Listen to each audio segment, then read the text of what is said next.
Alô, Baixada Santista, ó, Sem Reação, chegando pela sua TV Com. Um prazer muito grande em contar com a sua audiência nesta sexta-feira ao vivo, falando para toda a Baixada Santista e convidando você desde já a participar do nosso programa. Nesta sexta-feira nós temos a presença do advogado previdenciário, Dr. Danilo de Oliveira, gentilmente vindo ao programa, e também a presença do nosso comentarista, também advogado João Vilela. Olha, essa semana é uma semana bastante tensa no aspecto político, em razão de diversas medidas, não é? Mas sem dúvida nenhuma, acho que o panorama político do país passa por uma grande reflexão, não é? O Eduardo Cunha está sendo investigado, presidente da Câmara dos Deputados, de forma muito profunda quanto às suas ligações com agentes da Petrobras e que ele, através de requerimentos, pressionava as empresas a pagarem propina. O presidente do Senado, Renan Calheiros, é alvo de uma grande investigação, inclusive com o pedido de quebra do sigilo fiscal, bancário, telefônico, quantas vezes foi no banheiro, se fez sexo antes, depois, enfim, o que comeu no jantar, no almoço, aquelas coisas todas que nós estamos acostumados a ver em investigações. E me parece que os investigados estão percebendo o seguinte: só está pagando o pato o núcleo que não é político, os empresários, os agentes, porque o núcleo político não acaba cumprindo em casa, eventualmente. Deixa eu só fazer uma pergunta técnica, para não dizer que é técnica. Quando eu fecho o meu casaco, o áudio abafa, não é isso? Então eu vou tomar liberdade, porque eu estou com frio, vou tomar liberdade de arrumar e colocar o meu micrófono no... Só um minutinho. Lá no Jô Soares tem um cara que entra e faz isso. Aqui, ao vivo inclusive. Aqui não. Aqui, se a gente não se virar para vir ajudar, não aparece um filho da mãe. Mas o Reale vai vir? E vem cá, meu filho, arruma aqui. Pronto, esse menino vale ouro, hein? Tem duas pessoas que gostam dele, eu e a mãe dele, viu? Impressionante, olha aí. E você de costas, você tem olha, bonitão, né, de costas, né? Olhando assim, eu nunca tinha reparado em você de costas. Impressionante, olha aí. Tô falando que a audiência tá subindo. Tá subindo, só não vai me fazer que nem o cara lá na câmera que abaixou as calças. Obrigado, viu? Não. Assim eu tô me sentindo meio frio, eu dou uma fechadinha e já dou uma esquentada. E as investigações, necessariamente, aqueles que participam dos grupos não políticos os núcleos não políticos estão sofrendo mais. Então, sem dúvida nenhuma, nós teremos grandes novidades durante a semana. E aí, junta com o arroxo fiscal, que só tem atingido empresários e principalmente os trabalhadores, não é? Com mudanças nas regras previdenciárias que assustam a qualquer cidadão de bem. Eu tive aqui ontem o Antônio Carlos da Atmas, ele estava fazendo aqui algumas explanações, por exemplo, não só das viúvas, mas atinge você diretamente, viu, João? Atinge a nós da TV, por exemplo, quando o cara fica doente, como é que chama? Auxílio-doença. Auxílio-doença, que antes o governo pagava 15 dias e 15 dias. Agora o empresário vai ter que arcar com 30 dias. Boa tarde, doutor Danilo de Oliveira. Boa tarde, João Vilela. Doutor Danilo, o senhor ficou um pouco, apesar de ser jovem, o senhor já ficou com os cabelos brancos em razão dessas medidas que o governo está tomando essa semana? Boa tarde e obrigado pela participação. Boa tarde, Augusto. Boa tarde, João. Boa tarde aos telespectadores. Na verdade, a militância na área previdenciária já me produziu alguns cabelos brancos, é que a gente tentou esconder um pouquinho antes de chegar aqui ao estúdio. Pegando o gancho nessa questão do auxílio-doença, de quarta para quinta-feira houve uma mudança. Voltou-se à regra antiga. O empresário, ele continua responsável... De quarta para quinta. De quarta para quinta. Na quarta foi aprovada essa mudança de 30 dias, prevista na MP, e ontem já houve um retrocesso ficou estabelecido que o empresariado, que o empregador é responsável apenas pelos 15 primeiros dias de afastamento, que bom. O que é uma vantagem, o que é um dos poucos aspectos positivos dessa deliberação da medida provisória no Congresso, no caso, na Câmara. Isso foi mudado através de uma emenda? Não. Como é que foi? Foi uma emenda apresentada ao projeto de lei de conversão da medida provisória. Então, para o empresariado, isso é um bom sinal, porque o encargo dobraria, né, de 15 para 30 dias. Inclusive, essa é uma das teses previdenciárias que a advocacia defende para os empregadores, porque nesse período há uma discussão se incidiria ou não uma contribuição patronal para o empregador, e aí dobraria a base de cálculo, né, aumentando de 15 para 30, e houve esse retrocesso, ficaram mantidos então apenas 15 dias a partir do 16º, a responsabilidade pelo pagamento de um benefício continua sendo do INSS. Porém, Augusto, se vocês me permitem, teve algo que passou muito ruim para o trabalhador, para o segurado em gozo do benefício, que é um limitador, que é um teto, que limita o valor do auxílio-doença à média dos últimos 12 meses de contribuição. O que realmente é muito ruim. Isso acabou passando, né? Por que isso é muito ruim? Qual que é a realidade brasileira? E aqui não pensando no empregado com vínculo formal, no empregado seletista, mas pensando num contribuinte individual, né? Que a gente chama popularmente de autônomo. Qual que é o grande problema? Como o recolhimento é feito por ele, mês a mês, e se porventura ele começa a sofrer com alguma doença, com alguma patologia, automaticamente, naqueles meses, o valor da contribuição cai. Porque ele trabalha menos, gasta mais com medicamentos, contribui menos. E aí, depois de 12 meses, vamos supor aqui o indivíduo que durante 10 anos contribuía pelo teto, que hoje aí está em mais de R$ 4.500. Só que nos últimos 12 meses, por causa de um problema de saúde, ele contribuiu com base no mínimo, no salário mínimo. Quando ele for receber o auxílio-doença, ele vai receber apenas um salário mínimo. Quer dizer, tudo aquilo que ele contribuiu, todos aqueles valores que foram efetivamente pagos, efetivamente vertidos para o regime, não serão retribuídos, não haverá a contrapartida. E eu vou aqui me conter para explicar em termos não jurídicos. Mas se eu for entrar aqui na seara jurídica, existem inúmeros princípios que não justificam a aprovação dessa média. Mas aí o governo cria umas fórmulas, João, que ninguém consegue. Se você perguntar nem o governo, né? Chama o cara e explica a fórmula, ele não sabe. Não tem fórmula. Não tem fórmula. Não tem fórmula, porque na realidade é um problema tão sério que eles começaram a criar para cortar orçamento. O grande problema é o seguinte: gastou-se muito. Tudo isso que está acontecendo vem de gastar-se muito e mal. Desde aquela questão de emprestar dinheiro do BNDES para amigos, tinha o Bolsa Empresário. Quem tinha muito dinheiro tinha o Bolsa Empresário, quem tem pouco dinheiro tinha o Bolsa Família. Então quem pagava é o bolo da classe média. Quem paga é isso. Quem paga é quem paga imposto, na realidade. É verdade. Se tirou dinheiro de todas as formas, se perdoou a Angola, se perdoou vários países da África em relação a dívidas que tinha com o Brasil, se mandou dinheiro para Bolívia, mandou dinheiro para Venezuela, mandou dinheiro para Cuba, mandou dinheiro para tudo quanto é canto, fez estádio da Copa, se fez 1000 coisas com o dinheiro. Até emprestar dinheiro para o FMI nós emprestamos, que perdemos dinheiro com isso porque era um péssimo negócio. Agora não tem dinheiro nem para pagar conta de luz de embaixada. Chegou num ponto, nós não estamos pagando tribunal de Haia, que é uma coisa que eu acho que no Brasil nunca aconteceu, não pagar coisas básicas que o governo, custeio de governo, custeios básicos de governo. Agora, o rombo está aí. O rombo está enorme, tanto é que esse desespero todo do governo é esse, cortar 80 bi é um desespero muito grande. Vai cortar de quem? Deles? Não, da gente que tem que pagar os impostos mais altos e ainda receber menos e ainda ter todo esse problema. A grande questão aí é o seguinte, é uma questão de princípio e ideologia do PT. O PT ele sempre foi contra, desde os começos dos anos 80, a questão do FMI, pegar dinheiro com o FMI. Sempre foi a bandeira mais forte.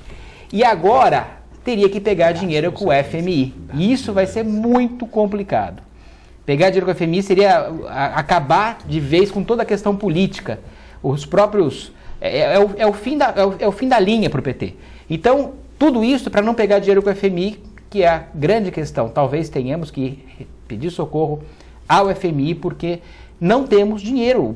O Brasil gastou mal, gastou muito mal. João, gastou muito. Eu só queria fazer aqui uma colocação. Nós estamos vivendo um reflexo principalmente da Copa do Mundo. Também. Isso é um ponto... A aposentadoria estava no estádio lá do Amazonas. Um dos principais pontos. Sim. Né?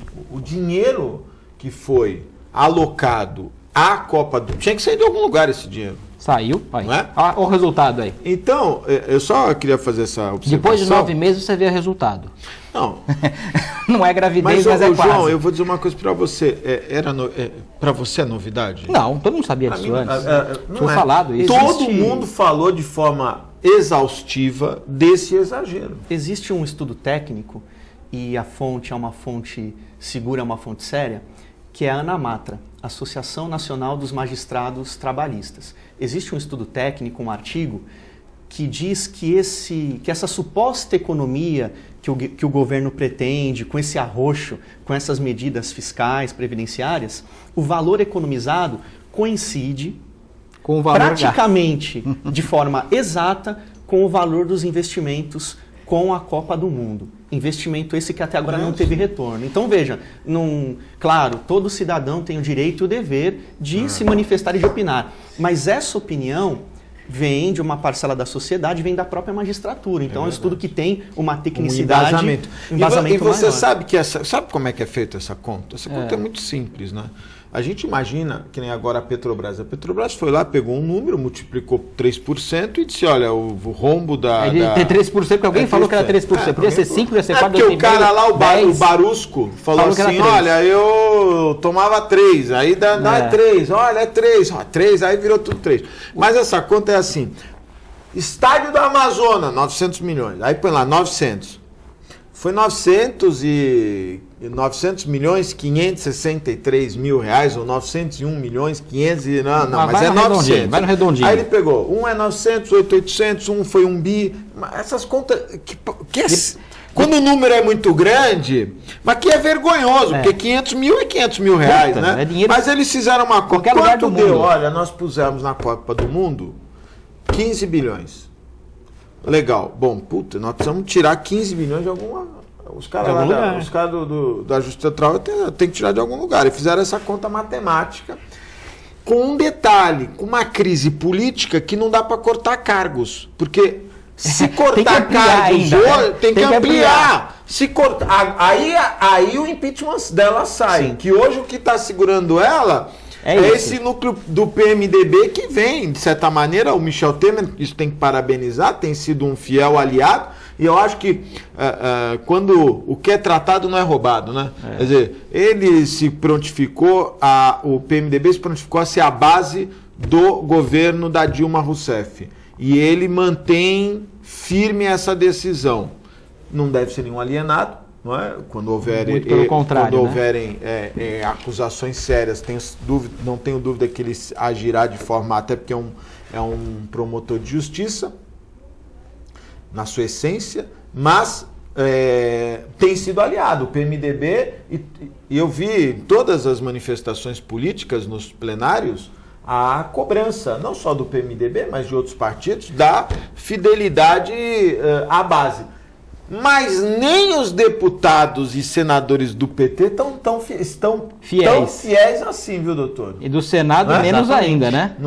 E do Senado menos ainda. Isso se refletiu nas votações de ontem e de ontem. Claro. Agora, eu acho que eu vi a entrevista do Arnaldo. O Arnaldo foi um grande frequentador aqui do nosso programa, vinha todo mês tirar dúvida de aposentados, e me parece que a fórmula do cálculo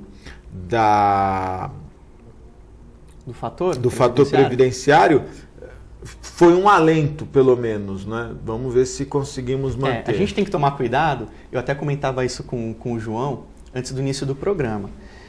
Essa alternativa para o afastamento do fator previdenciário, que é essa regra do 85-95, como é que ela funciona de forma rápida?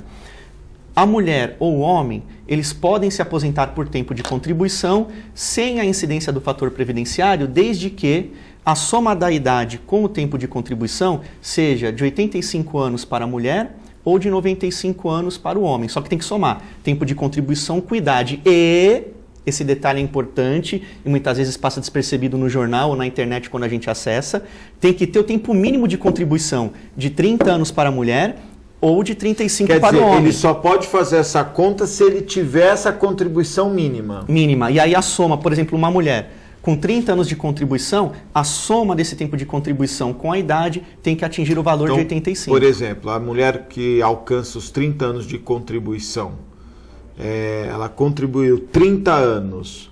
Se a idade dela, se ela tiver 65 anos, 95 ela pode se aposentar. Pode. Ela poderia até se aposentar com 60 anos. Não, com 55. Com 55. Perdão, 55 com 30, você tem razão. 85. Com 55, desde que ela esteja recolhendo Há pelo menos 30 anos. Perfeito. E de forma... Não pode ter interrupção, porque o tempo que é... Porque isso acontece muito, Não, né, pode ter interrupção. A pessoa ter 2 anos que não contribuiu? Pode. Desde...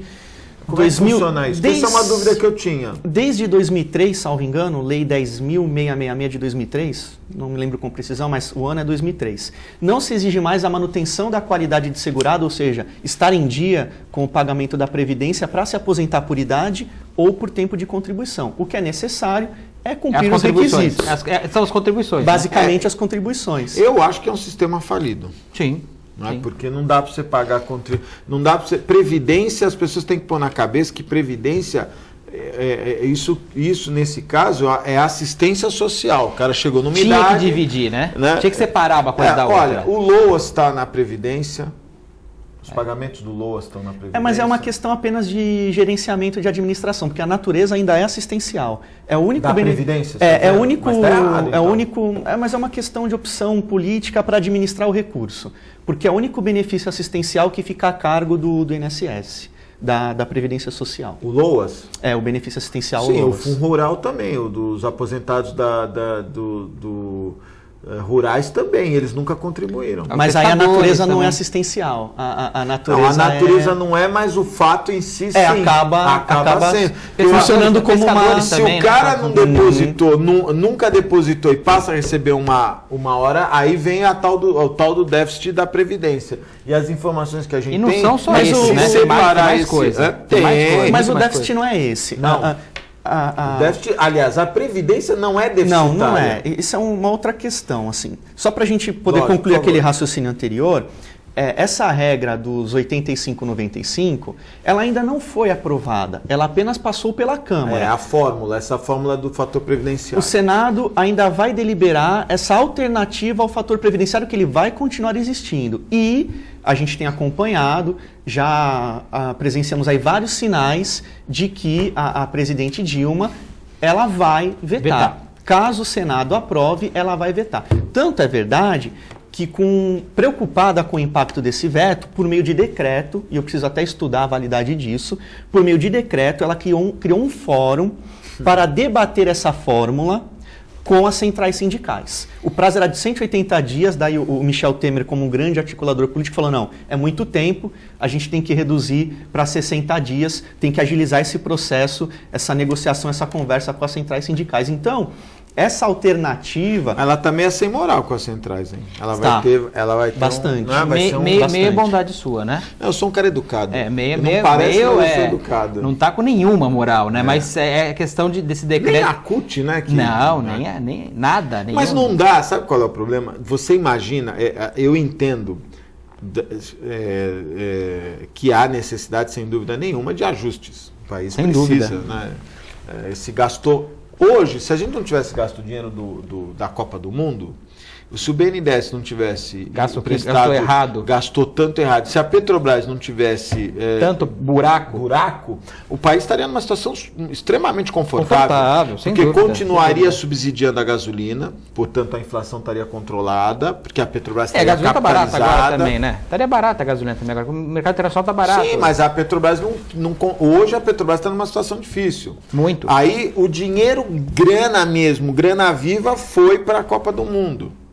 E o BNDES pegou o dinheiro da Caixa através do BNDES, o BNDES tem o Tesouro, esse dinheiro do BNDES, quem empresta não é o BNDES, não é o Tesouro Nacional. Não, ninguém inventou dinheiro. É o Banco do Brasil, é a Caixa Econômica. Que foi esse problema que está dando 40 bi de diferença É aquela conta. A gente, quando vai fazer alguma economia em casa, a gente faz a conta dos R$100, né? Você tira, é 110, mas você tira 100 daqui, corta a net, corta um pouquinho da net, corta um pouquinho então, lá. Isso todo mundo faz em casa, todo né? dia, tal. O governo deveria fazer isso. A conta do governo é extremamente alta. Na verdade, esses três fatores, o BNDES, Copa do Mundo e a Petrobras, deixaram o país. Agora, olha só, nós estamos fazendo um ajuste fiscal. Você sabe quanto foi o lucro do Banco do Brasil? Foi altíssimo, foi não sei quantos bi. Foi bi. 5 bi e 800 milhões. Mas por quê? Nos 3 primeiros trimestres. Aí eu vou fazer uma pergunta para você. 5 bi no primeiro trimestre. Nós temos mais 3 trimestres. Já resolve, hein? Nós temos mais 3 trimestres. Se a gente fizer uma conta até o final, não estou falando Caixa Econômica Federal, falando só Banco do Brasil. Num ano, o Banco do Brasil vai ter um lucro de mais de 20 bilhões, porque a tendência é o segundo semestre ser mais forte, aquecido. Você vai ter um lucro de 20 bilhões.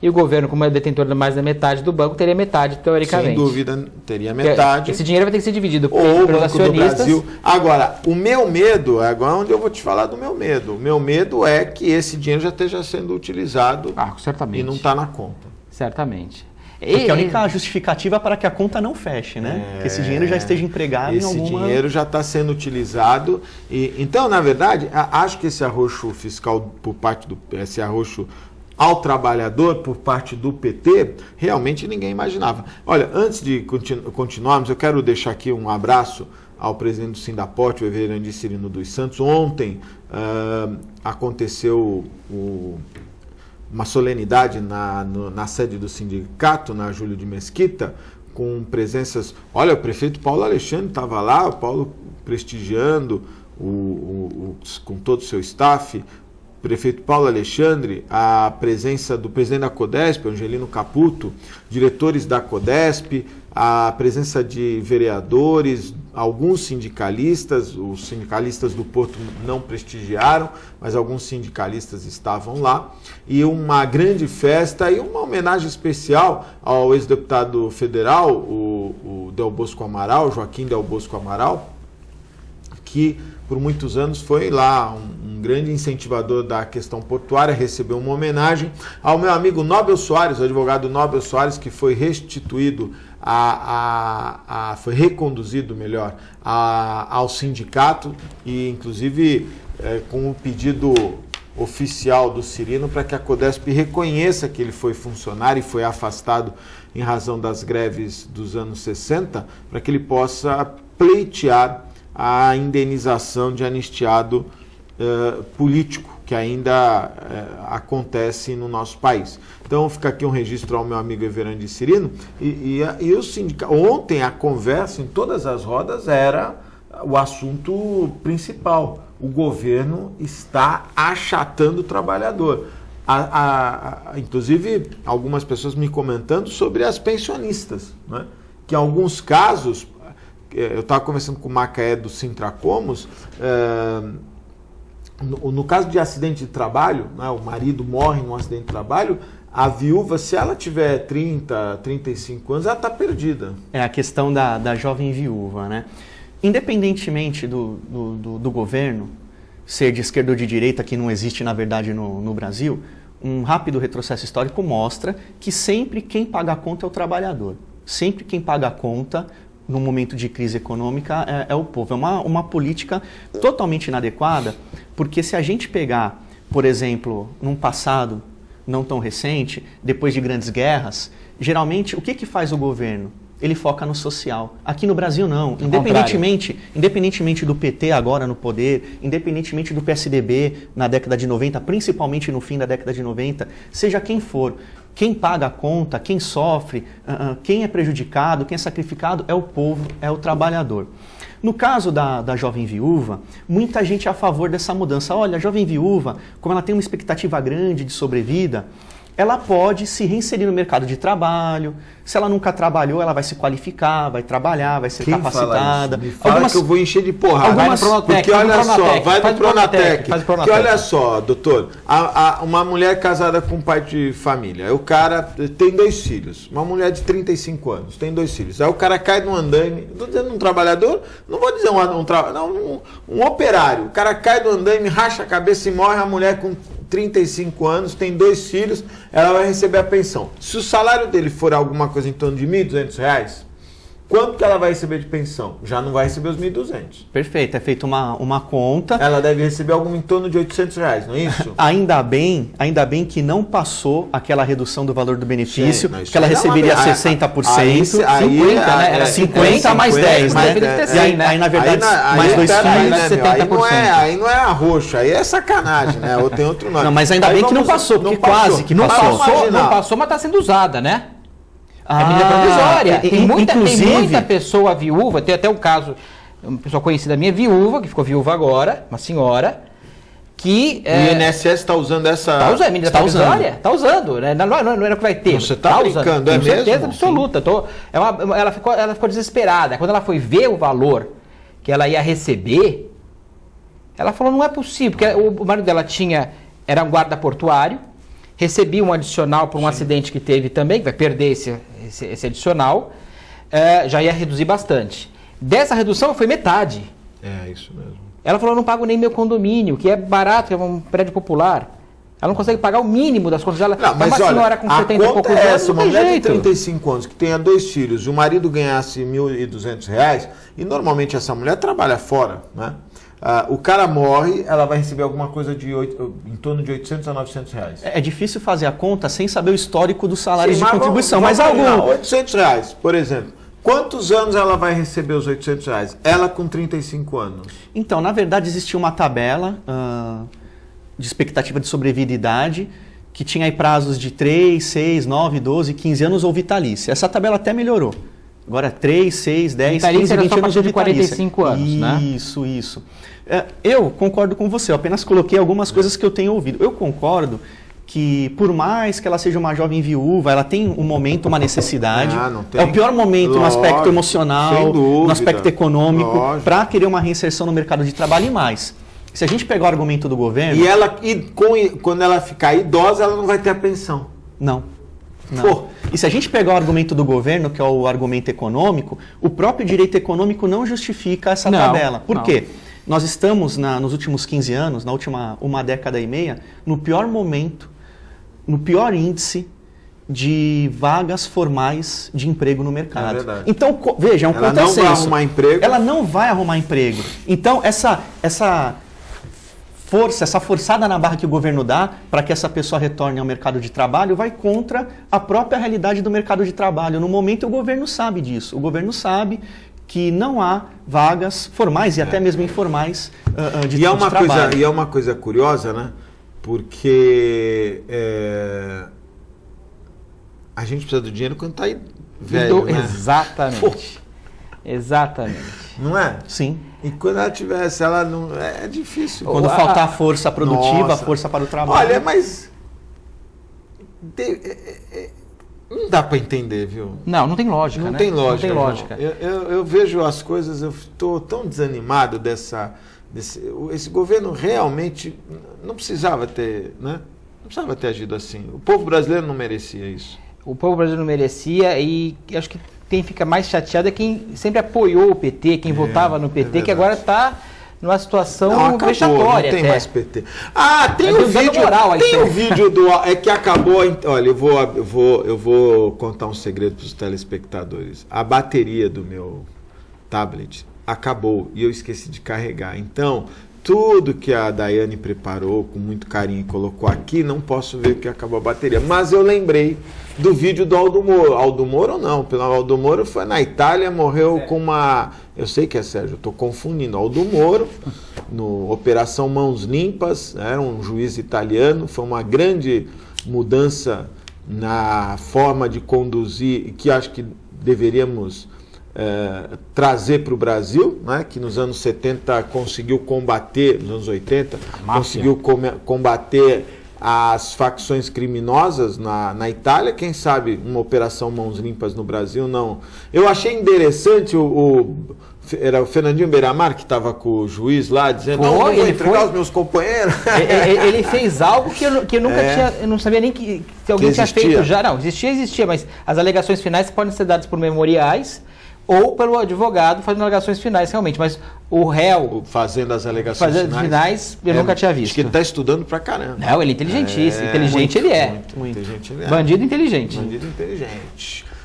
Vamos ao Sérgio Moro, que foi acompanhar o lançamento do livro de uma das vítimas do ginecologista de São Paulo, que abusava das mulheres, né, de suas pacientes, e o Sérgio Moro e a esposa escreveram o prefácio. Vamos lá.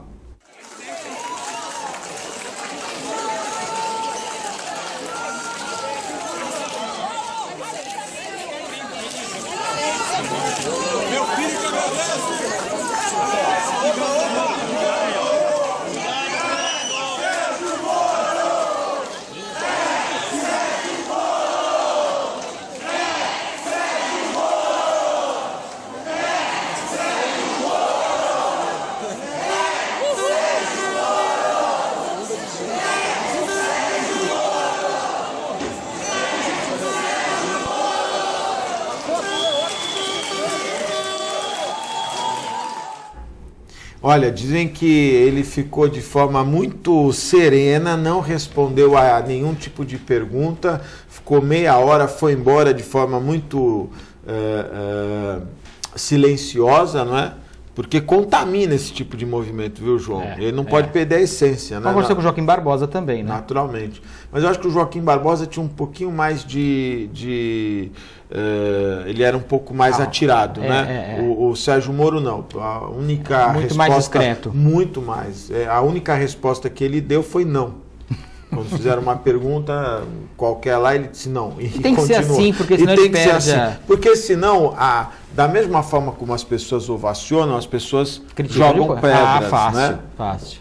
A humanidade tem diversas histórias que comprovam isso. E, na verdade, todos nós hoje estamos em busca de um grande paladino. Isso não existe. É perigoso. Isso é perigoso. Então, achar o salvador da pátria. Né? Eu estou vendo que ele realmente tem uma postura...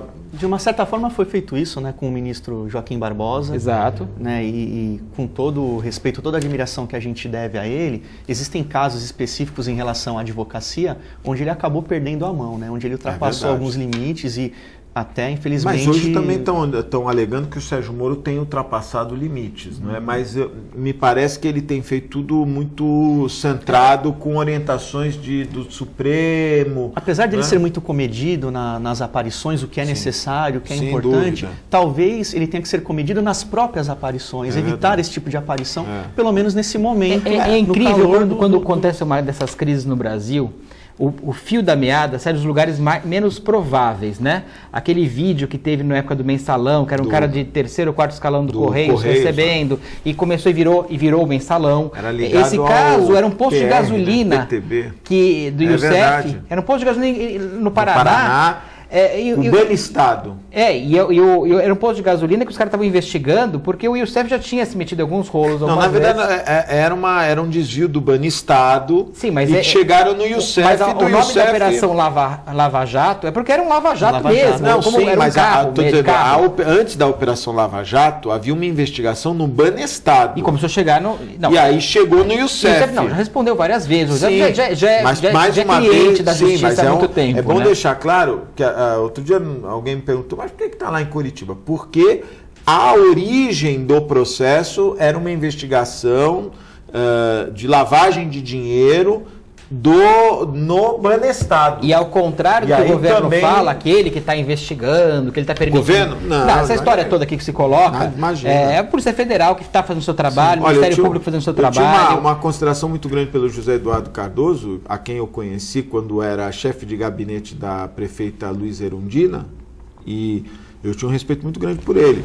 Venho perdendo esse respeito em algumas ações que nunca imaginava ele tomar. Ele que sempre foi uma pessoa íntegra, não é? Um homem íntegro, tinha uma relação muito boa, um cara articulador. ou articulado, melhor dizendo. Vamos fazer um intervalo? Eu preciso pagar o condomínio. Claro. Nós vamos a um breve intervalo, é muito rápido, fica aí, eu volto já.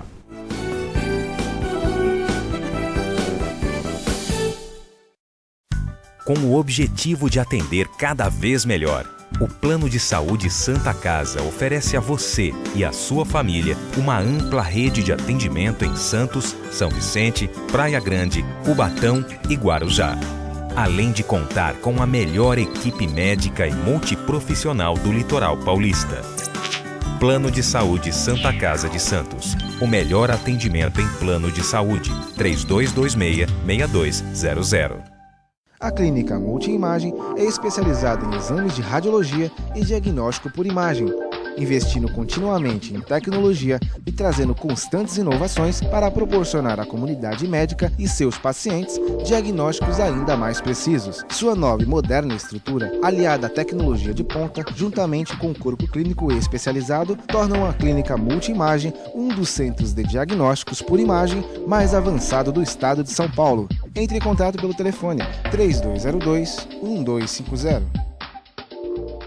Existe um lugar em Santos onde você encontra os empreendimentos mais fascinantes da região. Um lugar amplo, aconchegante, feito para oferecer o melhor atendimento para você. Um lugar que reúne as melhores opções residenciais e comerciais nos bairros mais nobres de Santos. Um lugar que a gente nem precisava dizer, porque você já sabe. Central de Vendas Grupo Mendes, Rua Guaiaó 55, Aparecida. Venha fechar um bom negócio para abrir as portas do seu novo lugar.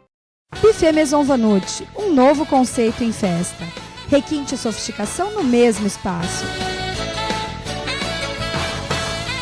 Atendemos todos os tipos de eventos, aniversários, casamentos, festas infantis e confraternizações.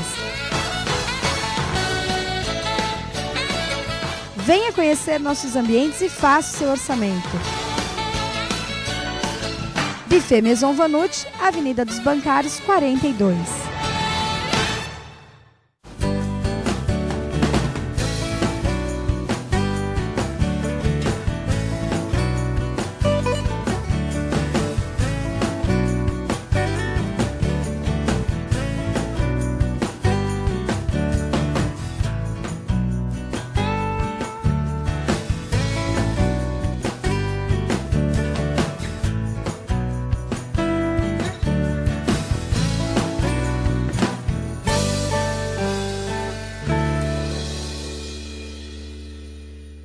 Clínica Semeias, Serviço Médico Integrado de Assistência à Saúde. É a nova opção em atendimento médico ambulatorial em Santos. Realizamos consultas em diversas especialidades, com excelente infraestrutura e profissionais altamente capacitados. Venha nos conhecer. Agende sua consulta. Avenida Afonso Pena, 180, Conjunto 31, terceiro andar. Telefone 3326-3115 ou 3326-3097. Clínica Semeias, semeando saúde. Sindicato dos Trabalhadores Municipais de Praia Grande, há mais de 20 anos levando aos seus associados planos de saúde e convênios, assistência odontológica e jurídica, curso de capacitação e outros benefícios, dando aos servidores melhores condições de trabalho e qualidade de vida. Para mais informações, acesse o site www.sindicatopraiagrande.org.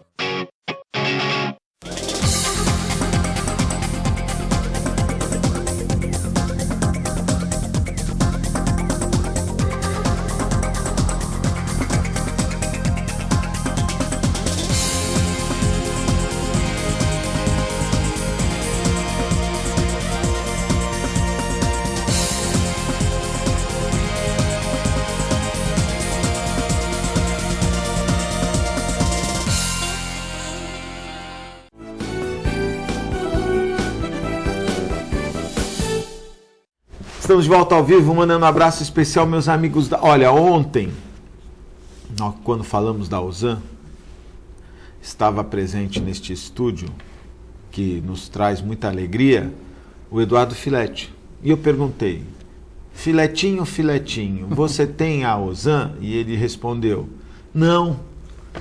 E aí eu pensei comigo, ele está achando que vai virar sementinha. Então, dei o telefone do Fábio Garibe e ontem mesmo o Eduardo Filetti e toda a sua equipe é mais um que tem os benefícios da Ozan. O Filetinho falou, não, realmente. E outra coisa, pouca gente sabe, mas o Filetti está quase chegando aos 60 anos, né, Vilela? Você vai falar isso para ele... Ele diz que tem 52. Não, ele fala mas que nós não chegou temos aos uma 50. foto dele, que eu não vou mostrar agora, naturalmente, que comprova a idade do Filetti. Já tem quase 60 anos, então ele se preocupou. Faça como Eduardo Filetti. Procure a Ozan, 3228-8000. E mandar um abraço especial, meus amigos do restaurante Boqueirão Express Grill, o Lobo Viana 89, ao lado da Unisanta, em frente ao Supercentro Boqueirão. Restaurante Boqueirão Express Grill. E os meus amigos do Incatep, olha, o site do Incatep, www.grupoincatep.com.br. Nesse site você pode comprar online os cursos do Incatep. Você entra lá na região Santos, a cidade que você mora, Santos, aí você vai ver que em Santos você tem, para a região de Santos, melhor dizendo, você tem duas unidades. Você tem na Conselheiro Nébias e tem na Santos Dumont. Minto. Na Conselheiro Nébias e na Avenida Portuária. Se você for do Guarujá ou Litoral Norte, aí sim nós temos a unidade no Guarujá. E ali você encontra os cursos que você vai poder contratar direto no site do Incatep. Por isso eu recomendo Incatep, o primeiro e verdadeiro centro de excelência portuária. Olha, muita gente tem comentado comigo da novidade que a clínica Semeias está trazendo. É natural, isso infelizmente, não é diferente em outros países do mundo, o problema da saúde, a questão da saúde, os valores, a saúde é cara, é difícil, e muitas pessoas têm plano de saúde e ligam no médico, eu quero me consultar com fulano, aí liga lá, fulano, queria fazer uma consulta, o cara está precisando de um cardiologista, está sentindo uma dor no peito, um incômodo, um mal-estar, ou teve uma intercorrência, foi a um pronto-socorro, foi atendido no pronto-atendimento, mas o médico disse, o senhor precisa procurar um cardiologista. Aí o cara sai, chega em casa, o que ele faz? Pega lá os médicos conveniados do plano e liga lá no plano, liga no consultório, eu queria marcar uma consulta. Pois não, convênio particular, aí já dá aquele frio na espinha, aquela dor de estômago, e você fala, convênio. Temos data, 25 de maio, cara, caramba, de 2016. Aí o cara, putz, um ano aí, pensa. O que o Semeias oferece para você? O Semeias oferece um atendimento, uma consulta em até 7 dias. Isso mesmo, você liga na clínica Semeias, você precisa de um cardiologista, de um reumatologista, de um neurologista, você tendo plano ou não tendo plano, mas você quer ser atendido na hora, você quer ter uma consulta com qualidade, com profissionais capacitados e resolver o seu problema. Você liga na clínica Semeias e marca a sua consulta em até 7 dias, isso mesmo. E é lógico, se você tem plano de saúde e precisa de uma internação, você vai usar a internação do seu plano, você precisa de um exame mais complicado. Agora, a consulta médica, que é imediata, é necessária, você precisa fazer, a Clínica Semeias criou um preço, uma condição muito favorável, mas muito favorável. E se você olhar os profissionais que estão atendendo na Clínica Semeias, você vai entender qual é a proposta. Por isso, conheça o trabalho deste grupo de profissionais que se uniram em prol de uma saúde de primeira qualidade. O telefone está no seu vídeo, pode deixar um minutinho, o telefone está no seu vídeo, ligue e peça maiores informações. Em até 7 dias você tem uma consulta marcada. Nesta sexta-feira, véspera de final de semana, nós temos a presença do João Vilela. João Vilela, qual é a novidade da Design Gallery? Eu preciso mandar vou mandar de vez em quando um boletim para você pagar, viu? Dos meus merchants. Manda lá. Ô, João, qual é o que você teria neste final de semana para que a pessoa possa se dirigir a uma das 2 unidades da Design Gallery, uma novidade que seria imperdível? Olha, tem 2 coisas. Taças de cristal que chegaram agora com preço mais barato e copo comum. Taça de cristal? Não top. É cristal, João. É cristal e, detalhe, soprada. Isso é mais barato que vidro? Pois é, mas é cristal. Foi uma negociação que realmente deu muito trabalho.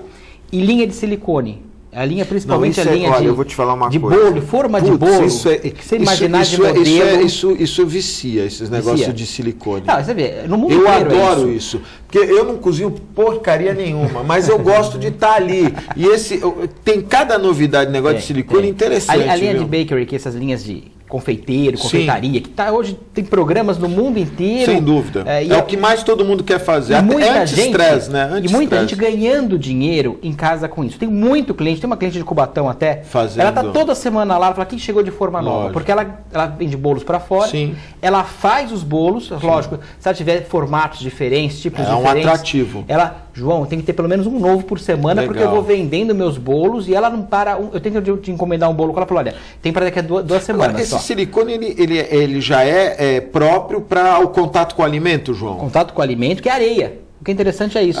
O silicone vem da sílica. É o mesmo. Sim, mas é um produto totalmente atóxico que vai. Tanto é que é usado em prótese de silicone. Sim, é verdade, é verdade. E o pessoal utiliza, pode levar ao forno, claro, forno a gás, forno elétrico, você vai colocar no forno, ele aguenta a temperatura até quase 300 graus. Puxa vida. Então é uma peça que revolucionou. O silicone Não, e eu gosto também dos apetrechos, né? Essa linha. Isso é muito legal. E essas taças, eu vou pedir para a Fernanda ir lá ver. É taças muito de bacana. Cristal. Você falou essa semana, deve chegar... Você pode dizer a marca, não? Posso, tem cristais da Boêmia, inclusive. Tem várias marcas. Tem marcas italianas, Design Gallery. Tem marcas italianas da RCR, tem marcas alemãs também da Narman. Qual é o melhor cristal do mundo hoje para copos? Isso é uma briga. É uma briga. Cada um fala que é o seu. Mas o mais tradicional é Boêmia ainda, sem dúvida. Boêmia, quando a gente fala cristal, você coloca no Google a palavra cristal, aparece cristal Boêmia.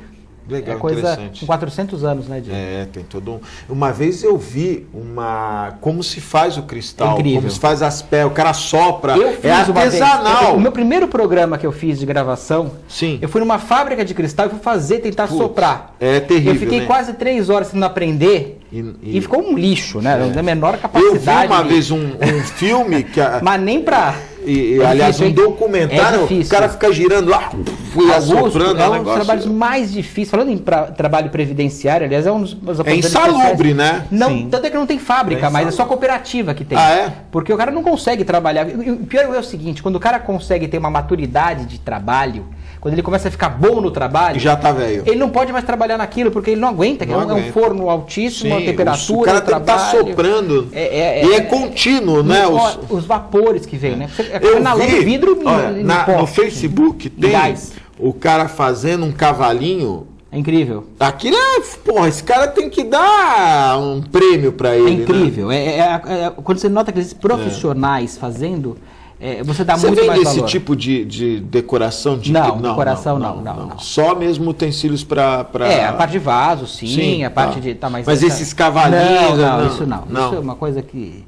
demanda de extrema habilidade, uma coisa que dá muito... Depois que a gente começa a conhecer fábrica, a gente começa a dar muito mais valor ao produto. E é uma pena, ninguém quer mais montar fábrica, é tão difícil. Esse é um problema. É o que eu ia comentar até previdenciariamente, que é um dos grandes problemas hoje. Nós estamos destruindo as fábricas do Brasil. É verdade. E nós temos profissionais, eu vou muito para o Sul, e no Sul tem muita fábrica. Blumenau, fui agora faz um mês e pouco atrás. É uma coisa incrível quando é de fábrica que você tem em Blumenau, de tudo que você possa imaginar. Você vai para Caxias do Sul, é incrível a quantidade de fábricas que você tem, pessoas extremamente habilidosas fabricando 1000 coisas e exportação, que é um detalhe interessante. Mas é uma dificuldade você competir no Brasil, tudo é difícil. Para você fazer um queijinho de Minas, lá no sul de Minas, e você exportar para a cidade ao lado ali, você precisa de detalhes, de homologações, de burocracia. Recentemente eu vi uma matéria, não me lembro agora se foi no Jornal Nacional ou no Fantástico, das cargas de dinamite. Você viu essa matéria? Não acompanhei. Que a legislação obriga que tem escolta, mas só no estado de São Paulo. Então, você viu essa cena? Os 2 caminhões cheios de dinamite vindo pela Anhanguera, não me lembro agora a rodovia, não vou falar em Anhanguera que eu não tenho certeza. E atrás vinha um carro, os caras armados. Quando chegou na divisa com Minas Gerais, o caminhão voltou, os caras deram a volta e vieram embora. Eu falei, pô, é só no Brasil, né? Que você é só no Brasil, fala a verdade. E eu vejo assim, Augusto e Danilo, Deus do céu. O grande problema no Brasil hoje, que você precisa fomentar, aliás, foi o meu TCC, o doutor Danilo foi na minha banca, inclusive, quando eu fiz meu TCC, e eu fiz o favorecimento constitucional à pequena e microempresa.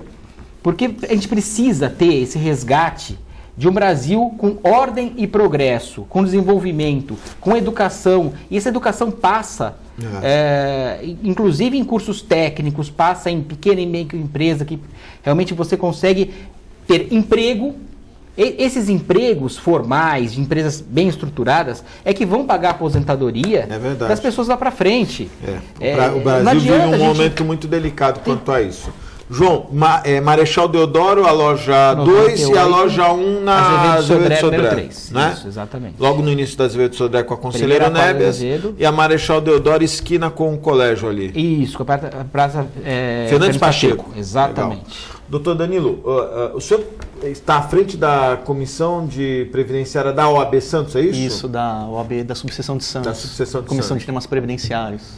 Há 3 anos. Há 3 anos. Há 3 anos. E sem dúvida nenhuma, é um tema que você não pode parar, tem que estudar todo dia, né? Com essas alterações agora, então, pelo amor de Deus. Não, é um trabalho árduo e com o diferencial que, assim como eu, a maioria dos membros frequenta as agências da Baixada Santista, então a gente tem a visão, a gente sabe o que acontece nas agências, o trato com o servidor, o trato com os segurados, desde a fila da triagem, de pegar a senha até o balcão. A gente tem todo um panorama da realidade, não só da legislação, que agora está nessa fase turbulenta de mudanças praticamente diárias, como também da estrutura das agências, do dia a dia, daquilo que o INSS, enquanto instituição, deixa a desejar, inclusive para os servidores. Né? Existe um grande problema, um grande número de servidores do INSS que estão aí prontos, aptos a se aposentar, e não há nenhum sinal de concurso público, enfim, nenhuma movimentação nesse sentido para repor esse contingente que vai ocorrer. E a situação só não é pior, na prática, o cenário ele só não é mais grave, porque muitos servidores estão aguardando o pedido de aposentadoria em virtude de algumas discussões judiciais. Muitos servidores da INSS têm demandas na justiça discutindo algumas vantagens, com medo de repente se aposentar e perder, e a vantagem ser concedida para quem está nativo e não ter a paridade e não receber o benefício. O cara vai empurrando. Eles estão empurrando. E aí o trabalho deve até ficar com menos qualidade, né? Porque não é todo mundo que vai se dedicar. Eu sou suspeito, eu vou muito às agências, conheço. Como é que está isso? O atendimento é bom? Olha, é complicado.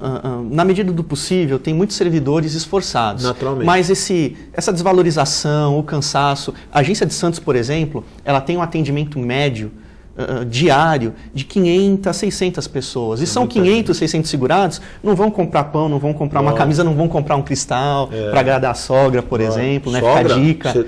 Você é casado? Sou. E você dá presente para sua sogra? Opa, adoro cozinhar. Caramba, meu. Inclusive, adoro cozinhar para ela. Com os acessórios da Design, com certeza. Doutor Danilo, é mesmo? Você é o primeiro cara que eu conheço que dá presente para a sogra. Parabéns, viu? É uma estratégia, né? É uma estratégia. É uma boa iniciativa. E lá... Como é o atendimento? E lá a gente se depara com esse problema. Eu, particularmente, tenho uma boa relação com grande parte dos funcionários. Mas a demora, às vezes 30, 40, 50 minutos só na fila para pegar a senha, só na primeira fila.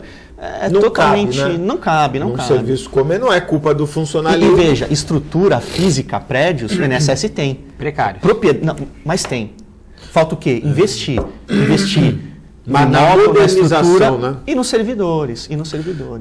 Nós não podemos esquecer que no ano passado a maioria das agências do INSS sofreram com um problema de falta de ar-condicionado. Por causa dos aparelhos de ar-condicionado.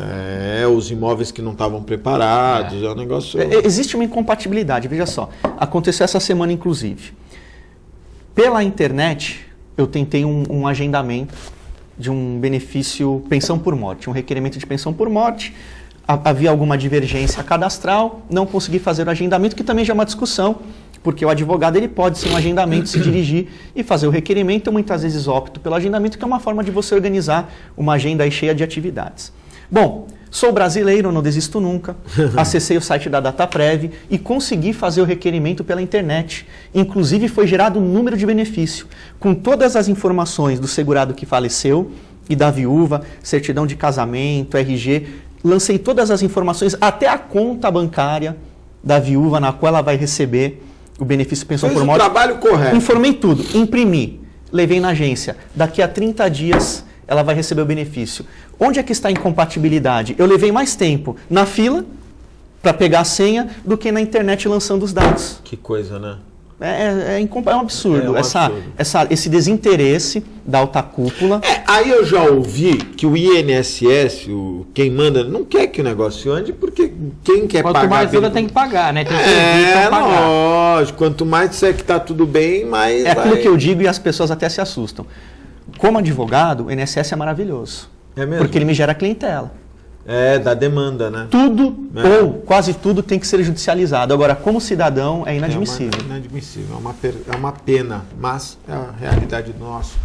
Estou desanimado, não sei, eu acho que eu vou mudar para Argentina, não dá, né? Argentina desanima mais ainda. Aí, Venezuela, então nem pensa. Venezuela não.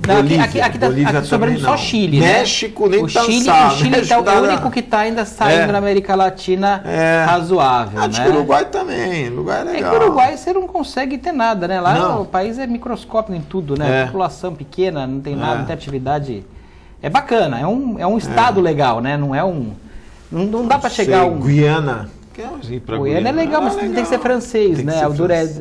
Continua aqui. Tá bom. João, muito obrigado pela participação, viu? Obrigado a vocês. Obrigado, doutor Danilo. Doutor Danilo foi meu professor na Faculdade de Direito também. Obrigado a todos. Boa tarde.